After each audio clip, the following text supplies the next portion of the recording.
Pour le cycle de perçage, ça va être l'abréviation DRL. En fait, dans le cycle de perçage, on a deux lignes avec des informations à entrer dedans. Alors, pour commencer, on a toujours le PNO, qui est le numéro de l'étape. Dans notre cas, c'est l'étape numéro 1 de ce programme-là. Le mode, il va falloir choisir le mode DARL pour du perçage et on va spécifier que c'est pour du drill face, FCE, pour percer sur la face de droite de la pièce. Le dièse, c'est le pattern de perçage qu'on veut utiliser. Dans notre cas, nous, on a utilisé le numéro 1, mais je vais vous montrer c'est quoi les différentes options. Ici, on a du numéro 0 jusqu'au numéro 4. Fait qu'on en a 5 ici. Et on a également les mêmes numéros, mais ils sont encadrés. La différence entre les deux, c'est que ceux qui ne sont pas encadrés, c'est pour des trous qui ne débouchent pas, qui ne passent pas à travers. On appelle ça des trous bottom. Alors, ceux qui sont encadrés, c'est des trous qui vont passer bord en bord de la pièce. Ça veut dire true. La différence entre les deux, c'est que quand on va faire un trou qui ne traverse pas, c'est qu'à la fin du perçage, quand il va avoir atteint sa profondeur finale, il va avoir un temps d'attente qu'on appelle en anglais un dwell.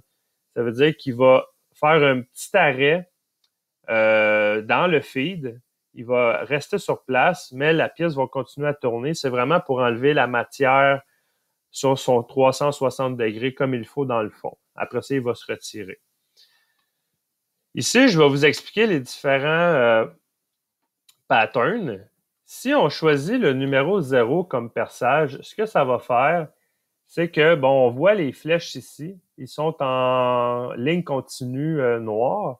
C'est un cutting feed. Ça veut dire que c'est une avance programmée. Par exemple, on a programmé 6 millièmes par tour. Alors là, Forest, ce qu'il va faire, c'est qu'il va percer à 6 millièmes.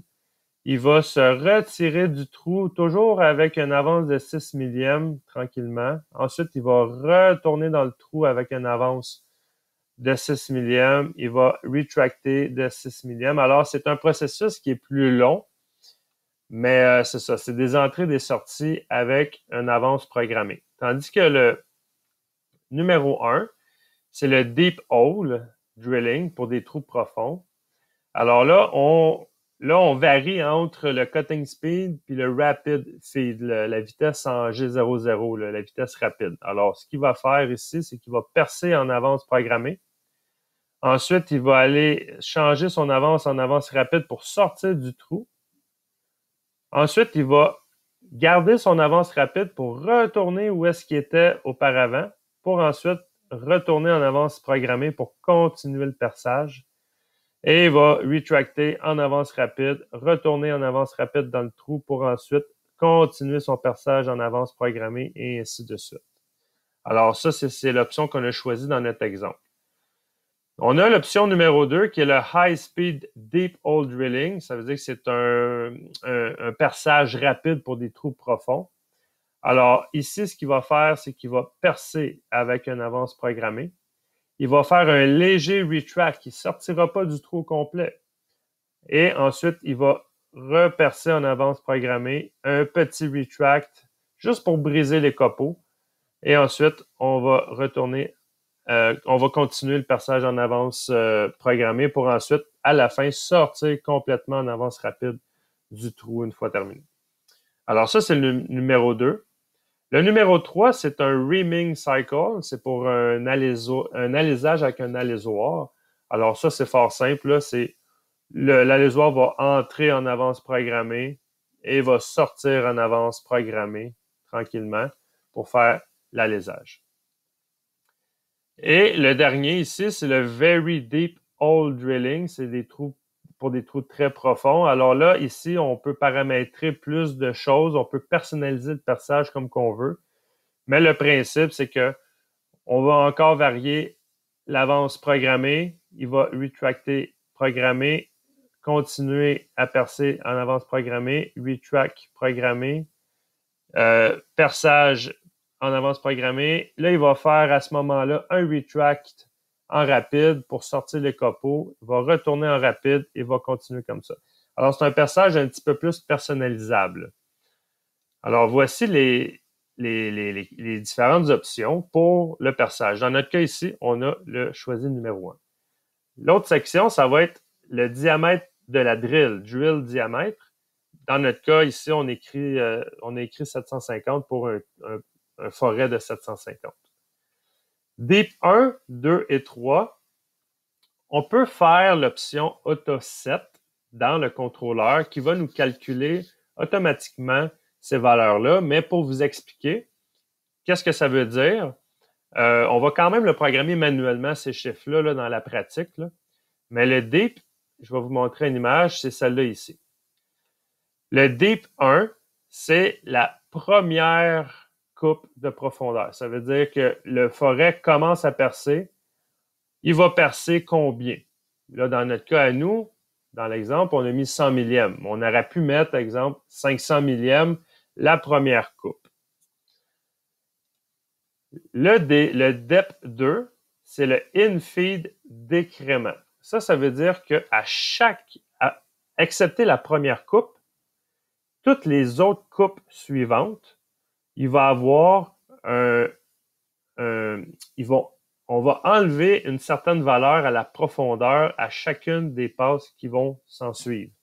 Ce qui veut dire que si on avait mis 500 millièmes pour la première coupe ici, le depth 2, on met 100 millièmes, ça veut dire que la première coupe va être de 500 millièmes.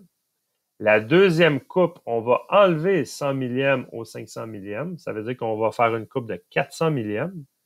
La troisième coupe, ben, on va enlever encore 100 millièmes de la passe qu'on vient de faire. Ça veut dire qu'on va passer à 300 millièmes, et ainsi de suite. Fait que, première coupe 500, deuxième 400, troisième 300, ainsi de suite. Le depth 3, au final, on dit à la machine, c'est quoi le minimum de profondeur que tu dois couper. Alors, dans notre cas, à nous, c'est 100 millièmes. Alors, il ne pourra pas couper moins que 100 millièmes de profondeur dans ses passes.